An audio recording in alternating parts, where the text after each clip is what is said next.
साथियों 14 जून और 17 जून एग्जाम के लिए आज एक न्यू प्रैक्टिस सेट को लेकर आए हैं। इस सेट में बिल्कुल सटीक प्रश्न हैं जो कि साथियों आपको एग्जाम में डायरेक्ट देखने को मिल सकता है, इसलिए साथियों आप लोग पूरा सेट को ध्यान से लगाइएगा। तो देखिए सेट का पहला क्वेश्चन है, बिहार की पहली नमो भारत ट्रेन किन दो प्रमुख शहरों के बीच शुरू की गई है। वेरी इंपॉर्टेंट क्वेश्चन है, चलिए इसका आंसर बताइए। बिहार की पहली नमो भारत ट्रेन जो है किन दो प्रमुख शहरों के बीच शुरू की गई है। तो याद रखिएगा पटना से जयनगर के बीच। जयनगर कहाँ पड़ता है, तो मधुबनी में। याद रखिएगा पटना से मधुबनी के बीच शुरू किया गया है नमो भारत ट्रेन। अगला क्वेश्चन देखिए, हाल ही में 9 जनवरी को मनाए गए प्रवासी भारतीय दिवस की थीम क्या थी। बिल्कुल एग्जाम में आने वाला क्वेश्चन है, बताइए इसका आंसर क्या होगा। तो 9 जनवरी को प्रवासी भारतीय दिवस मनाया जाता है क्योंकि महात्मा गांधी जी 9 जनवरी 1915 को दक्षिण अफ्रीका से भारत वापस लौटे थे। तो इस बार जो 9 जनवरी को मनाया गया थीम पूछा जा रहा है, तो याद रखिएगा विकसित भारत में प्रवासी भारतीयों का योगदान। यहाँ पर सी वाला ऑप्शन सही है। चलिए आगे देखिए क्वेश्चन नंबर 3, बिहार के किस जिले में देव सूर्य महोत्सव का आयोजन किया गया है। और आप लोग चैनल को जरूर सब्सक्राइब कर लीजिएगा ताकि एग्जाम तक आपका एक भी क्लास छूटे ना। तो देव सूर्य मंदिर आपको पता है बिहार में कहाँ पर है, औरंगाबाद में। तो इसका सही जवाब है औरंगाबाद। आगे देखिए, बिहार में किस तिथि को पूर्ण शराबबंदी लागू की गई थी जिसका हाल ही में 9 वर्ष पूरा हुआ है। तो ये क्या लागू किया गया था, 5 अप्रैल 2016 को शराबबंदी लागू हुआ था, 5 अप्रैल 2016 को।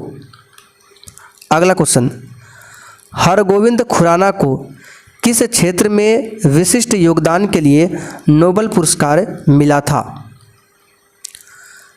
तो यहाँ पर इसका सही जवाब है चिकित्सा के क्षेत्र में। कब मिला था, डेट पूछा जाता है, तो 1968 में मिला था। अब यहाँ से कुछ क्वेश्चन आपको और बता देते हैं, जैसे कि अमर्त्य सेन को किस क्षेत्र में मिला था, तो अर्थशास्त्र के क्षेत्र में मिला था 1998 में। सीवी रमन को भौतिकी के क्षेत्र में मिला था 1930 में, ठीक है 1930 में। रविन्द्रनाथ टैगोर को 1913 में मिला था, ठीक है कब मिला था, 1913 में। अगला क्वेश्चन, किसे चीन का राष्ट्रपिता कहा जाता है। जिस तरह से भारत का राष्ट्रपिता महात्मा गांधी को कहा जाता है, उसी प्रकार चीन का राष्ट्रपिता डॉक्टर sun यat-sen को कहा जाता है। यहाँ पर सी ऑप्शन आपका सही है, डॉक्टर sun यat-sen। आगे देखिए, हारमुज जल संधि निम्नलिखित में से किन दो खाड़ियों को आपस में जोड़ती है। और क्लास टाइम में ध्यान रखिएगा, डेली दोपहर 3 बजे और रात 8 बजे। तो हारमुज जल संधि जो है ये किसे जोड़ता है, तो फारस की खाड़ी और ओमान की खाड़ी को। इसको याद कर लीजिए, फारस की खाड़ी और ओमान की खाड़ी को। आगे देखिए, नए आरबीआई द्वारा जारी 50 रुपये मूल्य के नोट के पृष्ठभाग में निम्नलिखित में से किसका रूपांकन किया गया है। तो 50 का जो नोट है तो इसके पृष्ठभाग में हम्पी का पत्थर से बना रथ अंकित है। यहाँ पर डी ऑप्शन आपका सही है। आगे देखिए क्वेश्चन 9, किस राज्य में स्थित इस्लामपुर का नाम बदलकर ईश्वरपुर किया गया है। तो ये किया गया है महाराष्ट्र। फर्स्ट ऑप्शन आपका राइट है, महाराष्ट्र। अगला क्वेश्चन, घोड़ा कटोरा झील किस जिले में स्थित है। देखिए राज्य पूछे तो बिहार में है, बिहार में कहाँ पर है, तो नालंदा में। इसको याद कर लीजिए, नालंदा में। एक पूछा जाता है गोगाबिल झील कहाँ पर है, कटिहार में। पूछा हुआ क्वेश्चन है गोगाबिल झील कहाँ पर है, तो कटिहार में। आगे देखिए क्वेश्चन नंबर 11, निम्नलिखित में से कौन सी ग्रंथि टायलिन एंजाइम का स्रोत है। बताइए कौन सी ग्रंथि टायलिन एंजाइम का स्रोत है, तो लार ग्रंथि। क्या हो जाएगा, लार ग्रंथि। आगे देखिए क्वेश्चन 12, रामगुंडम बांध किस नदी पर स्थित है। तो साथियों रामगुंडम बांध की बात करें, ये किस नदी पर है? तो गोदावरी नदी पर। कहाँ पर है? तो तेलंगाना में। ठीक है। कृष्णा नदी पर कौन सा बांध है? अलमाटी बांध, याद रखिएगा, अलमाटी बांध। अगला क्वेश्चन देखिए, दुलहस्ती हाइड्रो पावर स्टेशन किस नदी पर अवस्थित है? बताइए। तो साथियों दुलहस्ती हाइड्रो पावर स्टेशन जो है ये चिनाब नदी पर है, जम्मू कश्मीर में। ठीक है, चिनाब नदी पर, जम्मू कश्मीर में। आगे बढ़ते हैं क्वेश्चन 14, कनिष्क के शासन काल के दौरान निम्नलिखित में से किस स्थान को चौथे बौद्ध परिषद के स्थल के लिए चुना गया था? तो आपको याद होगा कनिष्क के समय में चौथा बौद्ध संगति का आयोजन हुआ था कश्मीर के कुंडल वन में, और इसमें अध्यक्ष कौन थे? वसुमित्र, याद रखिएगा, वसुमित्र। आगे देखिए क्वेश्चन 15, त्रिरत्न सिद्धांत, सम्यक धारणा, सम्यक चरित्र, सम्यक ज्ञान का संबंध किससे है? तो त्रिरत्न सिद्धांत जो है ये जैन धर्म से संबंधित है। किस धर्म से? जैन धर्म से संबंधित है। इस धर्म में टोटल 24 तीर्थंकर हुए हैं और 24वें तीर्थंकर का नाम है महावीर स्वामी। आगे बढ़ते क्वेश्चन 16, यदि किसी वस्तु का द्रव्यमान स्थिर हो तो उसका जड़त्व किस पर निर्भर करेगा? तो आपको पता है जड़त्व जो है द्रव्यमान पर ही निर्भर करता है। तो यहाँ पर स्थिर है तो ऑप्शन में भी द्रव्यमान दिया हुआ है। ये क्वेश्चन सिर्फ आपको फंसाने के लिए दिया गया है। इसका आंसर क्या होगा? द्रव्यमान पर। आगे देखिए, लोकतंत्र शब्द की उत्पत्ति किस भाषा के शब्द डेमोक्रेसिया से हुई है? तो लोकतंत्र शब्द की उत्पत्ति किस भाषा के शब्द डेमोक्रेसिया से हुआ है? तो इसका सही जवाब है लैटिन भाषा का शब्द है डेमोक्रेसिया, लैटिन। आगे देखिए, लोकसभा के लिए निर्वाचित सदस्यों की कुल संख्या कितनी है? तो निर्वाचित पूछा गया है, तो निर्वाचित जो है टोटल कितना है? तो 543। 45 नहीं करना है क्योंकि दो एंग्लो इंडियन का जो प्रावधान था वो हटा दिया गया है, तो 543 यहाँ पर आंसर हो जाएगा। आगे बढ़ते क्वेश्चन 19, भारत का मुख्य चुनाव आयुक्त किसके द्वारा नियुक्त किया जाता है? बताइए। तो राष्ट्रपति के द्वारा नियुक्त होते हैं। अच्छा, चुनाव आयोग का गठन कब हुआ था भारत में? 25 जनवरी 1950 को, इसलिए 25 जनवरी को राष्ट्रीय मतदाता दिवस मनाया जाता है। आगे देखिए, भारत का राष्ट्रपति कितनी बार पुनः चुनाव के लिए पात्र होता है? तो याद रखिएगा कितनी भी बार, यहाँ पर कोई लिमिट नहीं है। आगे देखिए, विधान परिषद धन विधेयक को अधिकतम कितने दिन या फिर माह तक रोक सकती है? तो ये क्वेश्चन पहले भी बता चुके हैं, 14 दिन तक अधिकतम। ठीक है, 14 दिन तक, फर्स्ट ऑप्शन राइट है। आगे देखिए, उच्चतम न्यायालय का न्यायाधीश बनने के लिए न्यूनतम आयु सीमा क्या होनी चाहिए? तो सुप्रीम कोर्ट का न्यायाधीश बनने के लिए न्यूनतम आयु सीमा पूछा गया है, तो यहाँ पर इसका सही जवाब क्या होगा? तो उच्चतम न्यायालय का न्यायाधीश बनने के लिए न्यूनतम आयु सीमा जो है कोई सीमा निर्धारित नहीं की गई है। डी ऑप्शन आपका राइट है। लेकिन मैक्सिमम पूछे तो मैक्सिमम 65 वर्ष है। ठीक है, 65 वर्ष तक की आयु तक उच्चतम न्यायालय का जो न्यायाधीश है अपने पद पर रह सकता है, और उच्च न्यायालय का न्यायाधीश पूछे तो मैक्सिमम 62 वर्ष तक अपने पद पर रह सकता है। आगे देखिए, यहाँ पर मिलान करना है, सूची 1 को सूची 2 से यहाँ पर मिलान करना है। पूरा स्थल का नाम है और इसकी स्थिति दिया हुआ है।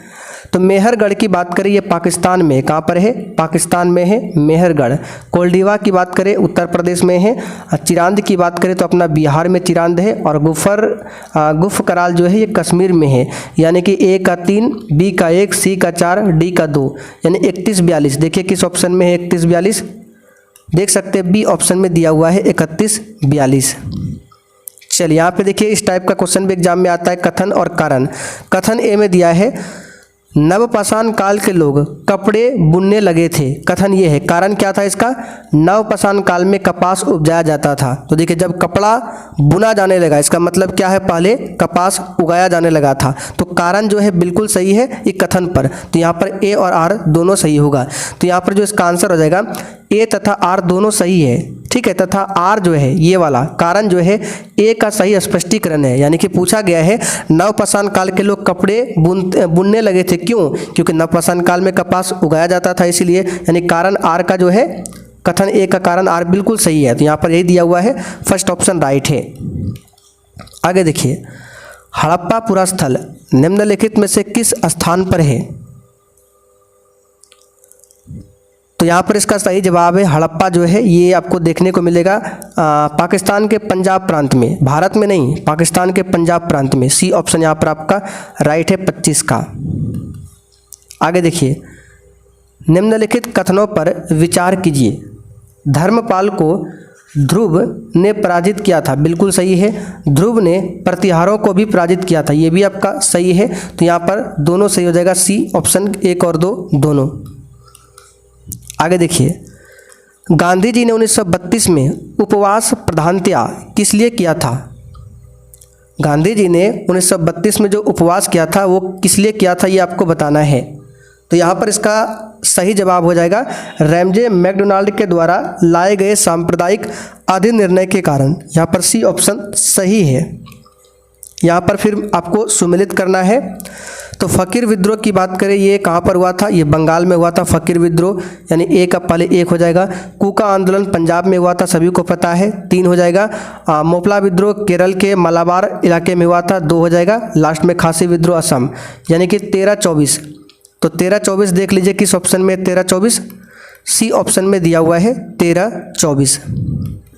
आगे देखिए, सुभाष चंद्र बोस ने किस आंदोलन के बारे में कहा था कि जब भारतीयों का उत्साह चरम पर था तब आंदोलन वापसी की घोषणा राष्ट्रीय विपत्ति से कम नहीं थी?